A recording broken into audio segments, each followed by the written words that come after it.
Good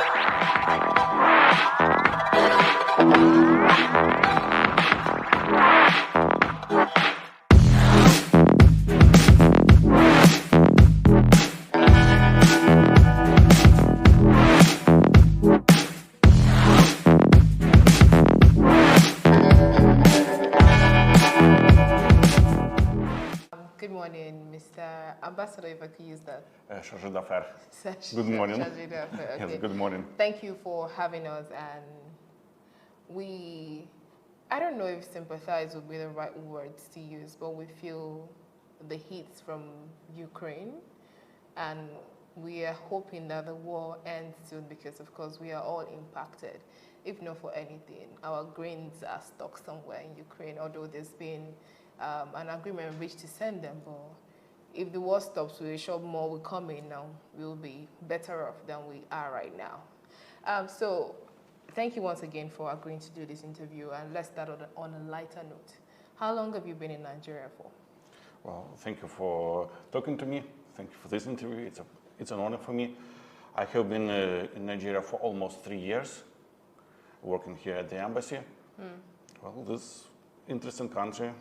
I like the warm climate. I really like it. What to say? I'm from cold country, but I don't like the cold. That's quite an irony. Right. Yeah. Okay, so let's just, go straight into this to start by asking. We've heard Russia has given its reasons for attacking Ukraine. It says it's a special military operation. But it's important to hear from Ukraine why it thinks Russia has attacked her. Well, first of all, I would like to say that Russia has been given a lot of different reasons. Like there was reason voiced that there are biological laboratories in Ukraine which produce biological weapons with which American biological laboratories with which Ukraine and America would attack Russia and things like that. First of all, I would like to draw your attention to the fact that actually in Russian newspapers, which were also printed, articles which were printed here in Nigeria, Russia was also saying that there are 6 biological American laboratories in Nigeria. Another reason is that in Ukraine they are treating in a bad way Russian-speaking population. So in response to this, I would like to draw your attention to the fact that by attacking Ukraine, by bombing Ukraine, Russian troops have killed a lot of Russian-speaking populations of Ukraine. So, this is kind of weird way of protection when, you come to protect the person and just kill that person. Yes, of course, this is very weird logic. But actually, which Russia does not say so directly now, but Russia has been speaking for a long time, it was that Russia wants to restore evil empire, the Soviet Union. Russia sees Ukraine as an essential part of this evil empire. And this is what all this war is about. Russia has these imperial ambitions. When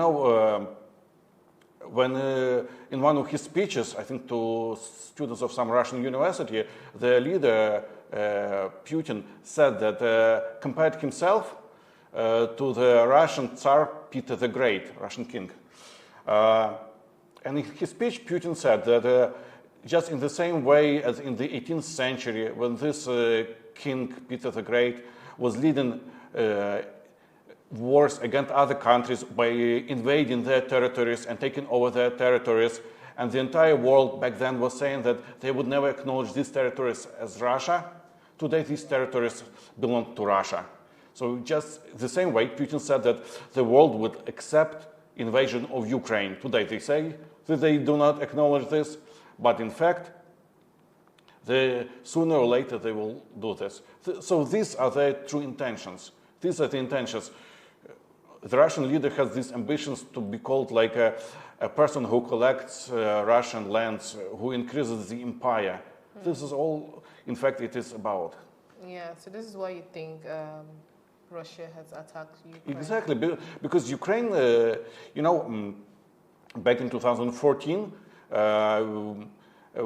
we had president elected who was very pro-Russian, who wanted to join Ukraine to Russia. Back then we had the Revolution of Dignity, cast him away, and started moving into the direction of European Union. Because we want to join the club of civilized countries. We want to be with European countries, not with some dictatorships. And when Russia saw that, when Russia saw that Ukraine is moving away from it, that Russia is losing control over Ukraine, then Russia started war. At first it was by annexation of Crimea and occupying parts of Donetsk and Lugansk regions. And then Russia started full-scale war last February. Yeah. So you just mentioned that, Ukraine started to move towards joining the EU and NATO by extension, of course. So next question naturally will be, why is it important for Ukraine to join NATO? I mean, during its sovereignty declaration in 1990, it stated that it will permanently remain a neutral region. At what point did that change, and why is it important now for you to join NATO? Well, first of all, it is up to Ukrainians to decide whether they want to belong to some unions or not. NATO is a defense organization, and this war that Russia launched shows very well why, having such aggressive neighbor, we need to join some defensive union. So it's strictly for defense purposes that you need to join NATO? Exactly. Okay. So can you quickly speak to Russia's opinion that, Ukraine joining NATO is bringing US to spy on her? To spy on Russia. So if Ukraine joins NATO, automatically US is closer to Russia. First of all, I would like to remind you that if you look at the map of the world, then Russia has borders with the United States in the east, in the east of Russia. Chukotka and Alaska, over Bering Strait. They are very close, several kilometers apart. Yeah. So from this point of view, Russia already is very close neighbor to the United States. Also, Russia is bordering a lot of other NATO countries, like Baltic states. Also, Russia has enclave. It's Kaliningrad region, which is totally surrounded by the territory of the European Union and countries of NATO. That's why Ukraine's joining NATO does not change anything from the point of view of Russia's neighborhood with NATO. Okay, great. Ukraine enjoys evident support from the West in funds and condemnation of Russia's attack on Ukraine, of course. Amidst all this, how do you see Africa's disenchantment with the West in light of parallel reality? We've seen the same thing happen in Libya and in Palestine, but we did not see the same momentum the West is giving Ukraine now as the same when it happened in Libya and what's currently going on in Palestine. How would you react to this? First of all, I would like to limit my position to the situation in Ukraine. So basically what I'm trying to say that this war is not just the problem of Ukraine. This war actually affects the whole world. First of all, as we've observed the situation with Ukrainian grain, the blockade in Ukrainian grain in Ukraine put a lot of countries in the world on the verge of hunger. So this is first thing. Second thing, very obvious, Russian actions on the Ukrainian nuclear power plant threaten to the entire world because, 30 some years ago, back in 1986, there was a nuclear disaster on Chernobyl nuclear power plant in Ukraine, which polluted a lot of the world and which created health problems. Many people died because of this. And now, Russia's shell in the Zaporizhzhia nuclear power plant puts the entire world on the verge of a nuclear catastrophe. So this is not just Ukraine's problem. This conflict affects everybody. And also what is important that I want to say is that if Russia succeeded in its war against Ukraine, then it would have created a very dangerous precedent. Because then any other country can think, okay, if Russia got away with this, if Russia occupied Ukraine and everybody accepted it, then also I can occupy some country. Okay, why not Nigeria, for example? It's warm here, So this is extremely dangerous situation for the entire world, which can put at stake the entire world situation, the entire world order. Yeah. But, I mean, do you not see the same thing happening in Palestine with the Israelis, being on them? It appears as though, it's been neglected, although it's happening almost at the same time with the Ukraine war. In fact, at the same time with the Ukraine war. But then we don't see the same momentum put in there. Are they not at a chance of, being consumed or conquered by the Israeli, if I may use that word? Because your response is in the sense that if Putin succeeds with the Ukraine war, then it's a signal to other leaders like Putin to say, oh, we can go wherever we want and consume things or take over, conquer territories like, we used to do in the 13th century and before now. And also saying, so the sense I get from your response is the fact that the Ukraine war poses more global threat than the other wars we're seeing. Is that what you mean? Can you repeat the last sentence, please? Yeah, so the sense I'm getting from your response around the nuclear weapon and all of that is that the war in Ukraine poses a more global challenge than what is going on in Palestine currently. First of all, I want to say that the situation in Palestine and Israel and the situation in Ukraine is totally different. That's why I will not compare it. That's why, it is totally different. It's like this. Okay. So in Turkey's attempt to broker peace between Russia and Ukraine, we've seen that Turkey has been, left front and center in trying to bring two parties together to say, oh, this war needs to end because we are all affected. Erdogan made a comment saying that Washington has the security Russia needs, and Ukraine cannot win the war against Russia because Russia has more military, for example, than Ukraine does. And so it's almost like the war is between Russia and Washington and NATO. Some other school of thought also claim that Ukraine is only a pawn in this war between Russia, NATO, and US. From a Ukraine perspective, how do you feel about this, or what comments do you have around such perceptions? Well, as I have already said, the real reason behind this war, the real motivation of Russians for this war is restoring the Soviet Union, for which they want just to occupy the entire territory of Ukraine. For those who say that Russia is fighting America in Ukraine, they just need to look at the map of the world and see that America is somewhere a little bit different place than in Ukraine. So, we have this joke that a person who lives in the United States calls a person who lives in Ukraine and asks, hello, what is the situation there? And the person in Ukraine answers, well, Russia attacked us. No, again, according to this propaganda, that person answers in line with this propaganda. Yeah.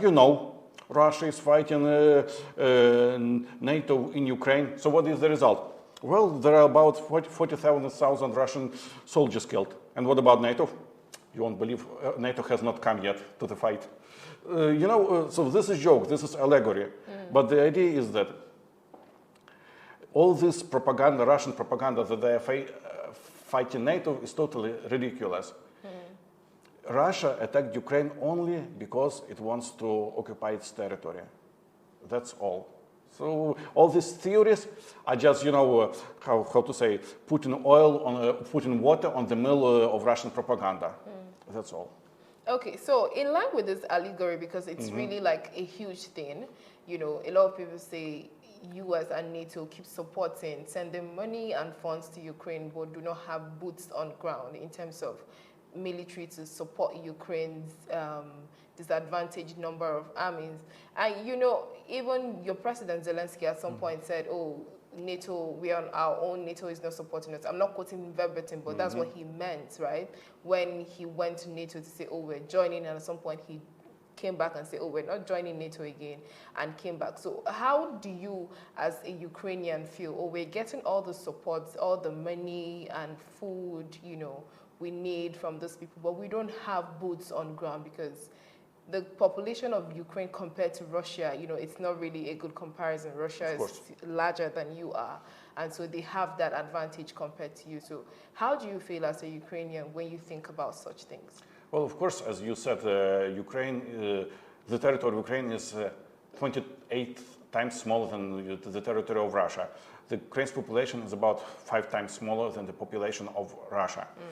And Russia has been accumulating weapons for this war for a very long time. That's why, of course, this is why we want to join NATO, to have an ally against such a huge aggressor. But as I said, NATO is defense union. That's why we want to join it for defense. We are supplied weapons by the Western countries, and we are really thankful for them for this. Yeah. But the heavy fighting which is going on shows that we need more and more weapons. So this is it. You need more weapons than you need boots? I mean, by boots, I mean people now, military men. Of course, the Russian army is much bigger. For now, we don't even dream that some other country would send the troops to fight for us. So basically what we ask other countries is weapons. Okay. That said, I would quickly want to ask if you've had any conversations with your Russian counterpart in Nigeria here. No, we do not. But why is that so? The war is not in Nigeria. First of all, you know, there were, at the beginning of the war, there were some negotiations, but they were totally fruitless because Russia's goal is to occupy the entire Ukraine. If Russia wanted peace, all they need to do is turn around and go home. No one would pursue them. You know that initially in February, Russia launched attack along the entire border, Russian-Ukrainian border. But then in the north and east, Ukrainian troops pushed back Russian troops to their side of the border in many places. And, you know, they did not pursue them on that other side of the border. It was like that. Russian troops retreated to their side of the border, Ukrainian troops stayed on their side of the border. Yeah. That's why Russia can stop this war at any moment. While we Ukrainians, we have no choice. We are attacked. What else can we do to please Russia? You know, for Russia, the only thing they can ask us to do is to commit suicide. I'm sorry, we do not want to do this. This is it, you know. Yeah. It's like Russia did not ask us if we agreed to have a war. Russia just attacked. Now killing people, also killing civilians. You know, when Russian troops were pushed back from northern territories of Ukraine away from the city of Kyiv because Russian troops had come very close to the territory of the city of Kyiv, the capital of Ukraine, until Ukrainian soldiers pushed them away. Then horrible atrocities were discovered. Russian troops were torturing people. The Russian soldiers raped many women to death in front of their children. So, what can I say? Yeah. So how does Ukraine interpret what appears to be reluctance on the side of Africa as compared to other regions, especially because Africa pretty understands what it feels like to fight a bigger power? Well, you know, just recently at the Ministry of Foreign Affairs, there was a conference, Russian-Ukrainian conflict and challenges for Africa. I don't remember the exact title. Yeah.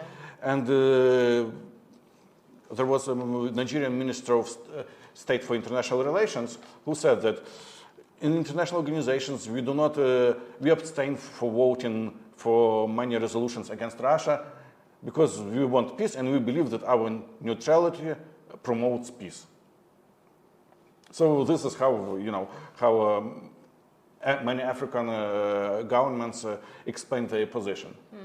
Well, I want to say that, you know, as I said again, that if you do not condemn the evil, you do not call what is black, black, then you create very bad precedent. Because you never know, maybe the next time some other country will decide to attack Nigeria also, and everybody will be closing eyes saying, okay, we are neutral, we want peace.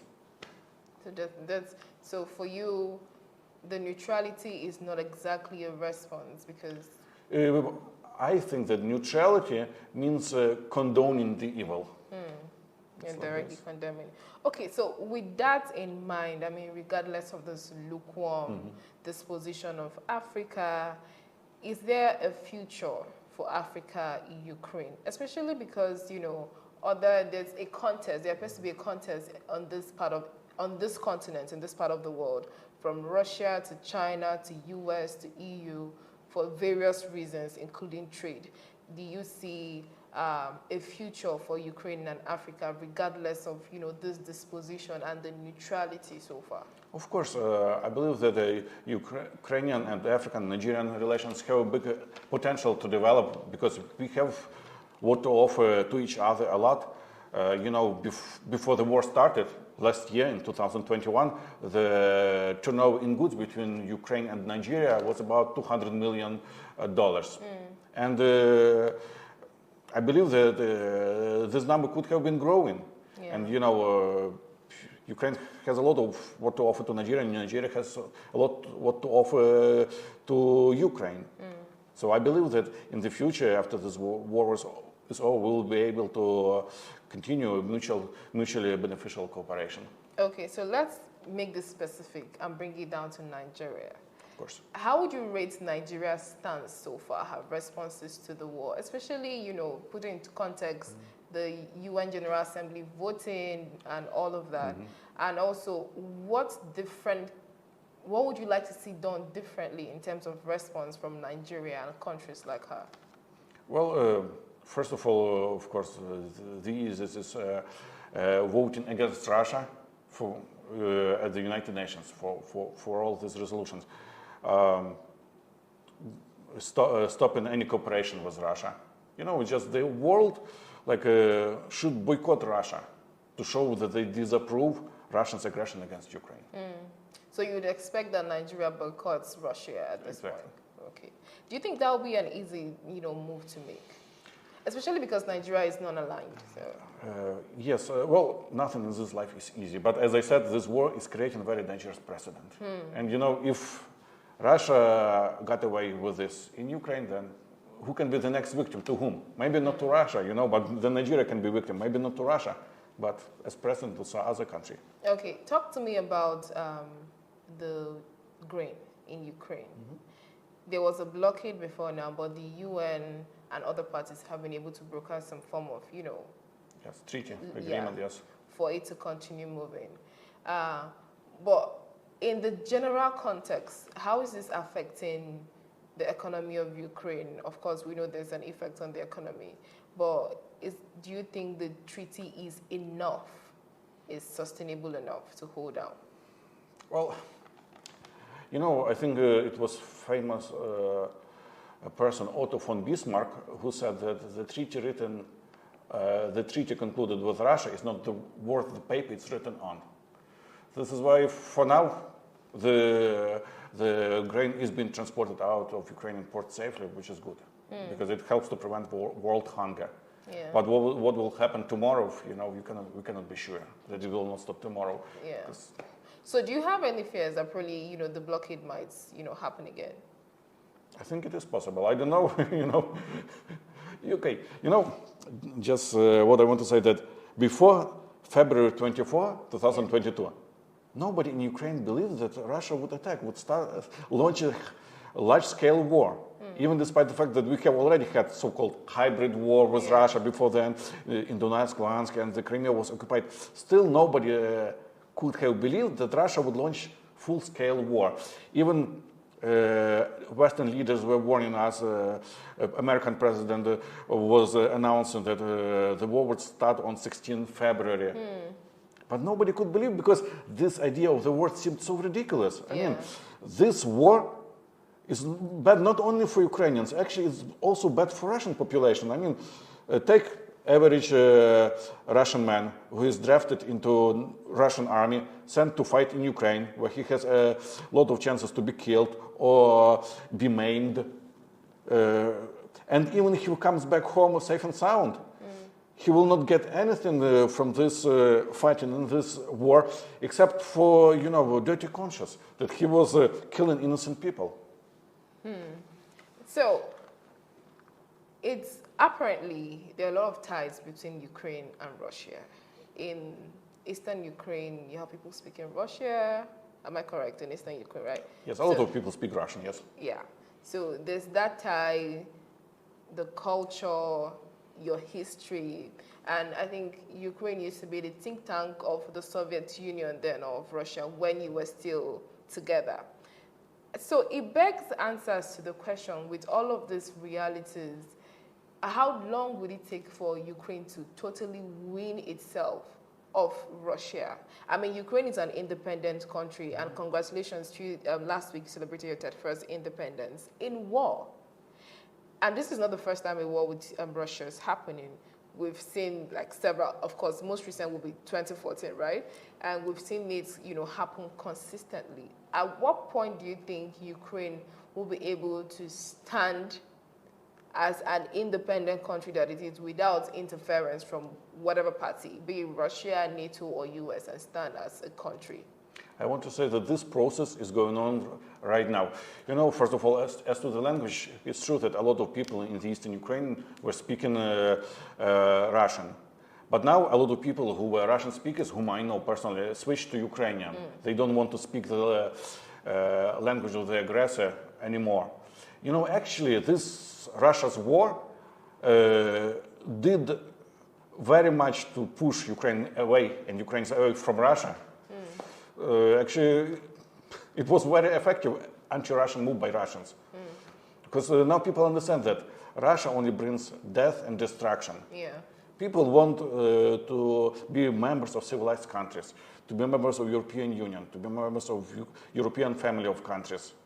Countries which respect each other, respect human rights, peace-loving countries. So in essence, you're saying the war with Ukraine, the war with Russia, rather, the war between Russia and Ukraine could also be seen as some sort of blessing, because it's now opening the people's eyes to see that we need to be our own people.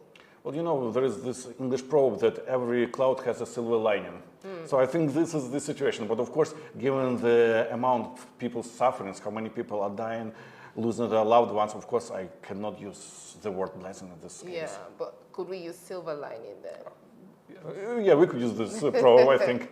Okay, so to wrap up this interview, would be to ask you what you see possible political solutions, or whatever kind of solution to bring an end to the war.